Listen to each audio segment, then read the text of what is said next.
Many books and experts offer advice these days on how to achieve better health through diet. But a new book called The pH Miracle takes a unique approach to nutrition, teaching people how to eat in a way that balances their body chemistry.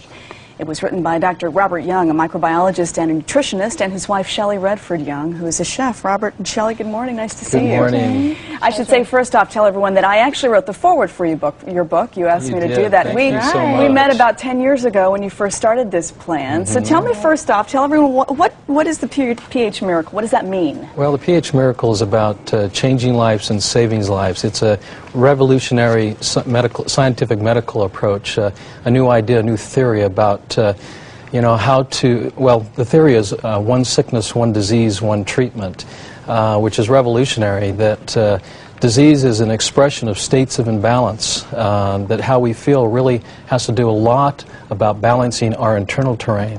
So what is the pH then in your system? What role does it play in good health? Well, just like in a swimming pool or in an aquarium, that delicate pH balance, if the pH goes off a little bit, the fish gets sick. And of course, it's a metaphor that I use. What would you do? Would you treat the water or treat the fish or change the water? And so it's just like within our own bodies, that delicate pH at 7.365, our fluids of our bodies need to be balanced. If not, that's when acids are expressed. And so there's a balance between acid and alkaline. So the balance between acid and alkaline is key, because if your acid level is too high, then what? Well, then what happens is disease or sickness is expressed. Much like our temperature at 98.6, if it varies, let's say 1 point or 2, that's when we start feeling ill effects. But it's the same thing with the fluids of our body. The cells are only as healthy as the fluids that they're bathed in, much like the fish. The fish is only as healthy as the water in which it swims in. You have worked with thousands of people, not only in this country but around the world, and I know that many of the testimonials of those people and their sickness and their healing are in this book. You've worked with patients who have cancer, with MS, with heart disease, and not to simplify too much, but the work and the results are essentially the same.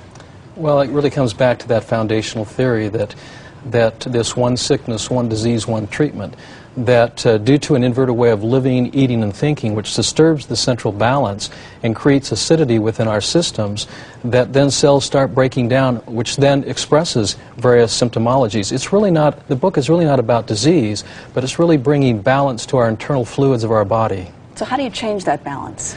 Well, you change it with what you eat, you change it with your lifestyle. Foods that are less acidic would be what? And I should turn to Shelly for that answer. Right. Foods that are less acidic would be considered alkalizing. So we're going to go straight to the garden, first of all, to plants that have the molecular structure like our own blood. So the greens, anything that's dark green, leafy, that's where you want to base your diet from, those great hydrating, alkalizing vegetables. I have a list of foods that your plant avoids. Right. Pork and chicken and beef and dairy products and high sugar fruits, starchy foods, mushrooms, condiments. That about covers everything in the refrigerator, doesn't it? What is left? Yeah, that's the big question we get. So if 80 or 90% of our diet is acidic, that's a big clue to us. That's a big red flag. It's also reflective of why diseases are on the rise today. So it helps us to know which way to go, and that's, again, back to the garden, back to the greens, back to God's butter, avocado, those types of things. You mentioned the 70-30 rule. Right, 70-30. Our earth is 70% water, 30% matter. My body is 70% water, 30% matter. So I teach people to build their plate the same way. 70% hydrating foods, 30% matter. We've talked about the increase in obesity in this country, right, and certainly diabetic conditions that are on the rise as well. You say this is all related to that. Body chemistry, looking at body chemistry instead of calorie counting is so important. It's related to an over-acidic lifestyle. That obesity really is not about fat, it's about acid. And so when I see an overweight person, I don't perceive them as obese per se or fat. I perceive them as over-acidic. The body retains fat to bind to acids. It's a protective mechanism. It's a preservation mode that the body goes into to try to preserve and sustain and maintain the integrity of the internal organs. Tell me about your favorite testimonial. Your favorite story of a turnaround. There are many of them in here. Well, serious diseases. One of my favorite is a woman from Dallas, Texas, who's been diabetic, type 1 diabetic, for 23 years. Within 30 days on this program, she is totally and completely off insulin, and she was taking 120 units a day, and she is now diabetes-free. Her pancreas is now functioning.